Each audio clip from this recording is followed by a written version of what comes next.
Meus irmãos, vamos dar sequência na reflexão sobre a Reforma Protestante e desta feita a parte 2. Nós já falamos a parte 1 sobre o papado e agora vamos falar sobre a conversão de Martinho Lutero. E depois vamos encerrar com a parte 3, propriamente dito, a Reforma Protestante. É a riqueza de detalhes que nós estamos tentando transmitir aos irmãos.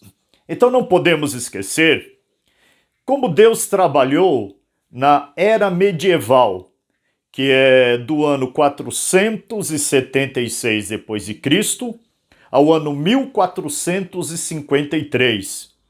Idade Média, era medieval. Mas eu quero ler aqui 2 versículos antes de entrarmos no assunto, porque são os versículos que o Espírito Santo usou para transformar a vida do monge agostiniano Martinho Lutero. O alemão, que Deus iria usar como um dos principais instrumentos para a reforma protestante, sendo que houve precursores dessa reforma também. Mas foi nesses versículos aqui que Deus trabalhou, e ele havia se tornado professor da Epístola dos Romanos, também da Epístola dos Gálatas, da Epístola dos Hebreus e do livro de Salmos. Então diz assim Romanos 1, versículo 16 e 17. Porque não me envergonho do evangelho de Cristo, pois é o poder de Deus para a salvação de todo aquele que crê. Primeiro do judeu, também do grego. Versículo da Reforma. Porque nele se descobre a justiça de Deus de fé em fé. Como está escrito, mas o justo viverá da fé. Que Deus abençoe em cada coração a leitura de sua santa palavra. Uma curiosidade interessante. Por volta do ano 400, até por volta do ano 1200, 1300, nós não temos uma notícia para acompanhar os verdadeiros cristãos. Parece que eles estavam desaparecidos, mas há um entendimento que depois dos pais da igreja, que são aqueles que sucederam os apóstolos, como nós temos Policarpo de Esmirna, pai da igreja, Agostinho de Hipona, Clemente de Alexandria, Atanásio de Alexandria, nós temos Bispo Ambrósio, vários pais da igreja que Deus usou poderosamente. Eles eram teólogos, debatedores, traziam verdades da Escritura, com conhecimento de grego, de latim, de hebraico. Aí nós temos cerca de 1000 anos de anonimato. Aonde estaria a igreja do Senhor, os servos de Deus fiéis e verdadeiros? Não há dogmas, não há tradição, mesmo havendo o papado liderando a igreja católica. Onde encontraríamos? A história nos mostra que foram erigidos mosteiros, tanto no Ocidente como no Oriente.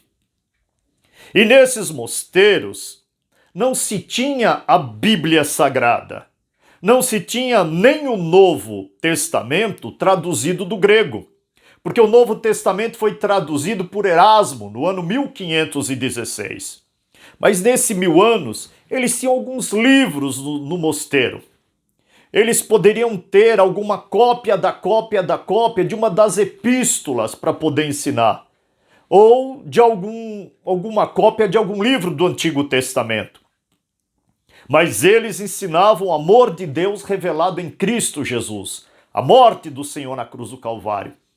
Tanto é que eu mencionei, naquele resumo que eu fiz da Reforma Protestante, que num dos mosteiros encontraram numa cela, que era o lugar onde os monges dormiam, oravam, faziam vigília e se penitenciavam também, se batendo com chicote. Mas por que se penitenciavam? Porque o Papa Gregório Magno, do ano de 590, traduziu a palavra arrependimento como se penitenciar, se flagelar, se torturar. Então, além de jejuar, além de orar, eles se fragilizavam, se penitenciavam, se machucavam com o chicote. E o lugar de oração no mosteiro era chamado de cela. Então foi encontrado numa cela um papel entre a parede em que o monge havia escrito que Jesus era o salvador dele, que em Cristo ele encontrou o perdão dos seus pecados, que Jesus era o Senhor da sua vida e ninguém mais tinha autoridade sobre ele. Querendo dar uma evidência que ele não tinha que se dobrar à autoridade papal, mas havia encontrado em Cristo a salvação. Então entende-se que muitos cristãos estavam em mosteiros e vários monges saíam dos mosteiros, iam pregar a palavra de Deus em cidades. Existem escritos de milagres, de sinais, de cura, de libertação. Deus estava trabalhando dessa maneira. Agora, sabe de uma coisa que eu achei muito, até assim, engraçado lendo sobre esses mosteiros? Alguns deles adotaram uma maneira de corrigir.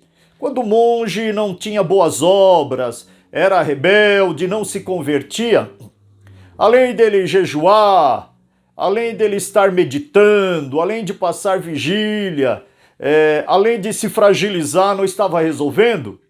Aí o abade, líder do mosteiro, ajuntava os monges e dava uma surra naquele monge, esperando que através da surra ele fosse transformado. Ele se libertasse, ele se transformasse numa outra pessoa. E nós sabemos pela palavra de Deus que está escrito, não por força nem por violência, mas pelo meu espírito, diz o Senhor. Mas já pensou se isso pega nos dias de hoje? Quantos que teriam que levar uma surra para se alinhar? Mas a surra, se resolvesse, não resolve. É pelo Espírito de Deus. Porque possivelmente aqueles que estavam precisando se converter estavam se batendo pouco com o chicote. Aí quando se reunia alguns monges para bater, batia com mais força para alinhar. Mas isso não resolvia, acredito eu. Mas achei hilário ler sobre isso. Agora, o monge, ele corria um risco também de ser expulso do mosteiro devido aos atos dele. Por 3 vezes ele podia ser expulso por um tempo, voltava e reconciliava. Mas depois de 3, era expulso definitivamente. Agora, como tudo que o homem faz tende a se corromper, depois de um tempo, pessoas ricas, famílias, colocavam seus filhos obrigados no mosteiro. Aí eles não se convertiam. Por isso que começou a haver no mosteiros ladrões, começou a haver no mosteiros roubadores, saíam de madrugada a roubar. Começou a haver no mosteiro pessoas com um pedaço de pau que saía para brigar, dar surra nos outros. Pessoas rebeldes, imorais dentro do mosteiro, não convertidas. Mas Deus tem a sua maneira de trabalhar. E o nome dele é glorificado em circunstância que nós ficamos admirados. Muito bem, foi no mosteiro assim que o Martinho Lutero foi, no mosteiro agostiniano. Mas para entendermos melhor, veja bem, Martinho Lutero é um alemão que cresceu e foi criado numa família rígida, seu pai rígido, sua mãe rígida, pessoas severas no tratamento, e o pai de Martinho Lutero queria muito que ele se formasse em direito, fosse um advogado, uma pessoa de destaque. E na faculdade, na Universidade de Erfurt, na Alemanha, ele se formou, pai contente. Mas Martinho Lutero guardava dentro de si um medo muito grande do juízo de Deus. Ele tinha um pavor do dia do juízo final. Ele tinha, assim, temor da justiça de Deus, porque se sentia como era um grande pecador. E num dia na floresta houve uma grande tempestade e os raios descendo e trovões, e Lutero pensou que ele ia morrer, ia ser o fim da vida dele e como ele se apresentaria diante do Eterno. Então ele fez um voto para Santa Ana que se escapasse de lá, iria para o mosteiro. Escapou com vida e foi para o mosteiro em Erfurt e se tornou monge. Era um monge que jejuava muito. Era um monge que passava noites e noites em vigília. Era um monge que sempre estava confessando os seus pecados, segundo a tradição do mosteiro, confessar para o abade. E esse líder dos monges, o abade, dava as penitências para o Martinho Lutero. E às vezes ele nem começava a fazer, já voltava porque tinha lembrado de mais um pecado. Então o abade estava tão cansado com ele que já dizia, olha, eu vou te dar a sentença aqui pelo que você me falou e pelo que você esqueceu também, para que você não precise voltar aqui me falar. Já vai, faz um pouco mais para completar tudo. Quando o líder dos abades passou para visitar o mosteiro agostiniano de Erfurt, ele, chamado João Staubitz, ele perguntou para o abade, quem que é esse jovem tão cadavérico, tão marcado pelos seus flagelos? Quem é este jovem? Aí o abade disse, ele é Martinho Lutero, ele é extremamente zeloso. Tem vezes que ele fica dias em jejum, até chega a desmaiar e a gente tem que arrombar a cela para salvar a vida dele. E João Staubitz começou a aconselhar Martinho Lutero, e dali se tornaram grandes amigos. E muitas vezes João Staubitz falava do amor de Cristo para Martinho Lutero, dizendo, medite na cruz do Senhor Jesus. Porque Lutero dizia, eu sinto a gravidade dos meus pecados, os meus pecados são muito graves, os meus pecados afetam a minha vida, o juízo de Deus tem um peso sobre mim. Tanto é que certa vez João Staubitz disse para Martinho Lutero, mas o pecador, Lutero, não é uma pintura de parede. O nosso Jesus não é o Jesus da pintura da parede.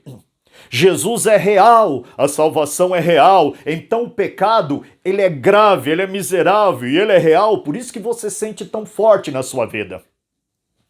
Mas Martinho Lutero, que foi em 1505 para o mosteiro, em 1511 ele foi para Roma, subiu a escada de joelhos e ficou chocado com o que viu, pensando que ia encontrar monges abnegados, monges piedosos, monges que se flagelavam, se penitenciavam, monges humildes. Encontrou luxúria, monges vivendo no luxo, na devassidão, fartura de comida, comilância, eram beberrões, pessoas idólatras, que não adoravam a Deus, não se penitenciavam em nada, pessoas sem temor nenhum. Ele ficou escandalizado com Roma. Em 1513 fez um doutorado na Universidade de Wittenberg e se tornou professor, como eu falei no começo, de Salmos, de Romanos, de Gálatas e de Hebreus. E foi assim, ministrando essas aulas, que por volta de 1513 a 1515, Lutero volta para Roma para subir aquela escada de frente da Basílica de São João de Latrão, que tem uma lenda dessa escada, que é a escada que Jesus subiu para ir diante de Pilatos e que essa escada veio voando de Jerusalém e veio para estar em Roma. Até hoje idolatram essa escada lá. E Lutero começou a subir a escada e parou de subir a escada, renunciou a subir a escada de Latrão, porque o versículo veio forte no coração dele: o justo viverá da fé, o justo viverá da fé, o justo viverá da fé. A mente de Martinho Lutero havia sido iluminada pelo Espírito Santo. E ele pôde entender que todo homem nasce trazendo consigo o pecado de Adão. Que Adão, quando pecou, representava toda a humanidade. Ele tinha uma procuração de toda a humanidade. Mas o segundo Adão, nosso Senhor e Salvador Jesus Cristo, trouxe a justificação para todo aquele que nele crê através do seu ato. Então ele viu que era fé. Ele entendeu que diante do trono de Deus, diante do juízo de Deus, não seriam mais os seus méritos, não eram as suas punições, não era subir a escada de Latrão de joelho, não eram os jejuns e as chicotadas em si mesmo, não era nada disso. era a imputação do mérito de Cristo. Jesus pagou o preço e ele conseguiu vencer o conflito espiritual. Ele conseguiu receber a paz de Deus.